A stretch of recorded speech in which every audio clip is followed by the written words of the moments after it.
जय हिंद बच्चों। अगर बच्चों आप लोग कक्षा 12 के छात्र हैं और अर्धवार्षिक परीक्षा 2025-26 विषय भौतिक विज्ञान की तैयारी कर रहे हैं तो ये वीडियो आपके लिए काफ़ी ज़्यादा इम्पोर्टेंट होने वाला है। बच्चों आज हम लोग लेटेस्ट पैटर्न पर आधारित विषय भौतिक विज्ञान का एक इम्पोर्टेंट क्वेश्चन पेपर देखेंगे जो कि आपके एग्ज़ाम में पूछा जाएगा। बच्चों ये क्वेश्चन पेपर आपका एनसीईआरटी पैटर्न पर आधारित है जो कि आपके एग्ज़ाम के पॉइंट ऑफ व्यू से काफ़ी ज़्यादा इम्पॉर्टेंट है। बच्चों आपको इसमें सभी के सभी इम्पॉर्टेंट क्वेश्चन ही पूछे जाएंगे जो कि आपके एग्ज़ाम के लिए वेरी इम्पॉर्टेंट है। तो आप सभी लोग इस क्वेश्चन पेपर को अच्छे प्रकार से प्रैक्टिस करना है ताकि आपके हाफ ईयरली में अच्छे मार्क्स आ सकें। तो बच्चों यहाँ पर आपका सबसे पहला क्वेश्चन है, यदि एक इलेक्ट्रॉन को एक समान विद्युत क्षेत्र में शून्य वेग से छोड़ा जाए तो वह किस प्रकार गति करेगा। तो उसकी गति कैसी होगी, सरल रेखीय समांतर वाली गति हो जाएगी। इसके बाद आपका क्वेश्चन नंबर ख है, 50 ओम रेजिस्टेंस वाले धात्विक तार को खींचकर उसकी लंबाई दोगुनी कर देने पर उसका नया प्रतिरोध क्या होगा। तो बच्चों इसके लिए आपको फार्मूला याद रखना है, आर डैश बराबर एन स्क्वायर मल्टीप्लाई में आर। तो आर डैश आपका नया वाला, आर मतलब आपका पुराना वाला। तो आर डैश आपसे पूछा गया है, एन की वैल्यू कितनी, दोगुनी करी, 2 का स्क्वायर करेंगे और आपका ओड वाला डिस्टेंस कितना है 50।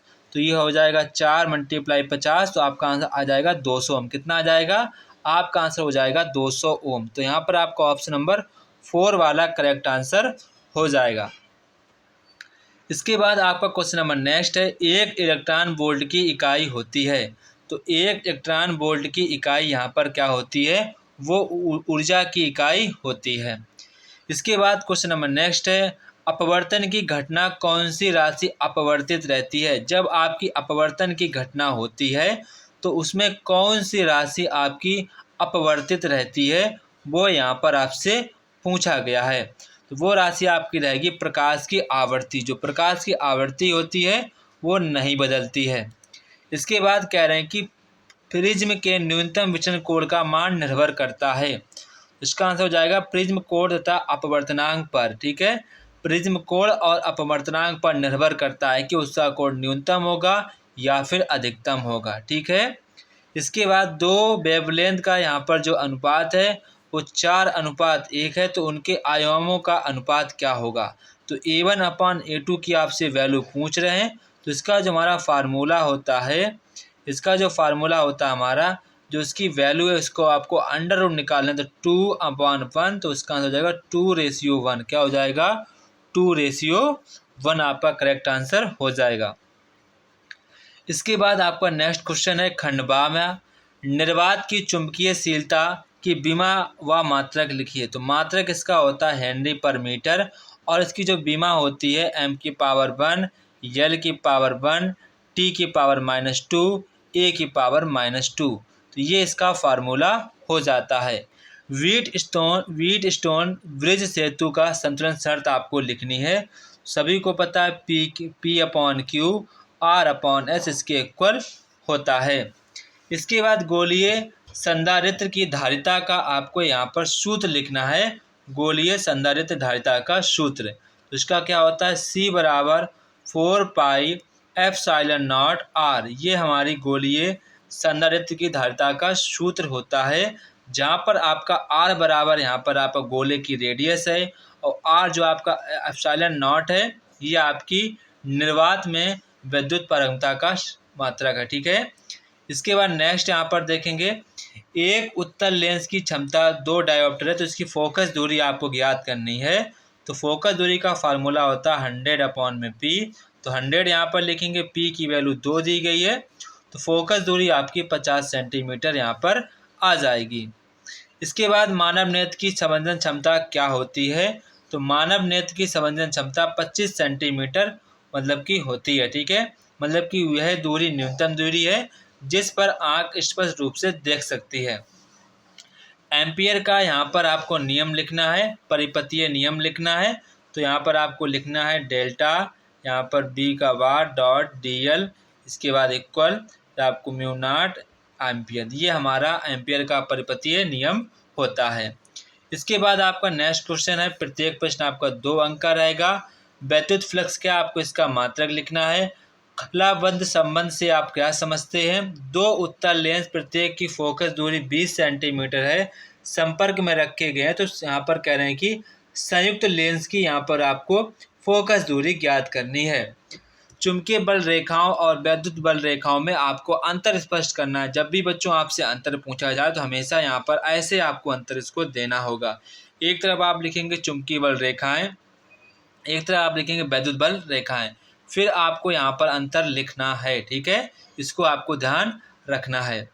इसके बाद नेक्स्ट क्वेश्चन आपका खंडसार रहेगा। प्रत्येक क्वेश्चन आपका 3 नंबर का रहेगा।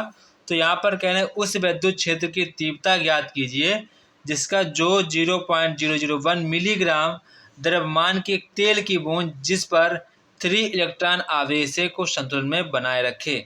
ये क्वेश्चन बच्चों आपके बोर्ड एग्जाम में भी आ चुका है, इसको आप अच्छे प्रकार से तैयार कर लेना है। इसके बाद आपका यहाँ पर क्वेश्चन नंबर खा है, समांतर प्लेट संधारित्र की धारिता का यहाँ पर आपको सूत्र लिखना है। काफ़ी ज़्यादा बच्चों ये इंपॉर्टेंट क्वेश्चन है आपके एग्जाम के पॉइंट ऑफ व्यू से। किसी तार में मुक्त इलेक्ट्रॉनों की संख्या आपको दी गई है। यदि मुक्त इलेक्ट्रॉनों का अपवाह वेग यहाँ पर आपको दिया गया है तो यहाँ पर आपसे धारा घनत्व का मान पूछ रहे हैं। ठीक है, दो समांतर धारावाही चालकों के बीच लगने वाले बल सूत्र का यहाँ पर आपको व्युत्पन्न करना है। अमीटर को श्रेणी क्रम में, वोल्ट मीटर को समांतर क्रम में क्यों जोड़ा जाता है, इसका आपको यहाँ पर बताना कि ऐसा क्या कारण है। ठीक है, इसके बाद आपका नेक्स्ट क्वेश्चन रहेगा। प्रत्येक क्वेश्चन आपका यहाँ पर 3 नंबर का फिर से है। यहाँ पर आपसे कह रहे हैं कि एक अभिसारी लेंस का अपवर्तनांक यहाँ पर आपको दिया गया है कि जो वायु में फोकस दूरी 20 सेंटीमीटर है।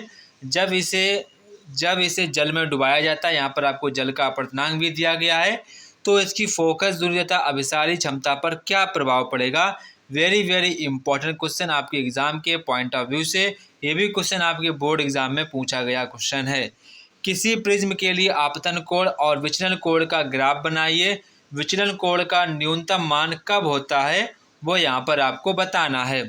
संयुक्त सूक्ष्मदर्शी का यहाँ पर आपको नामांकित किरण आरेख बनाइए और जब अंतिम प्रतिबिंब अनंत पर बनता हो। ये भी क्वेश्चन इंपॉर्टेंट है।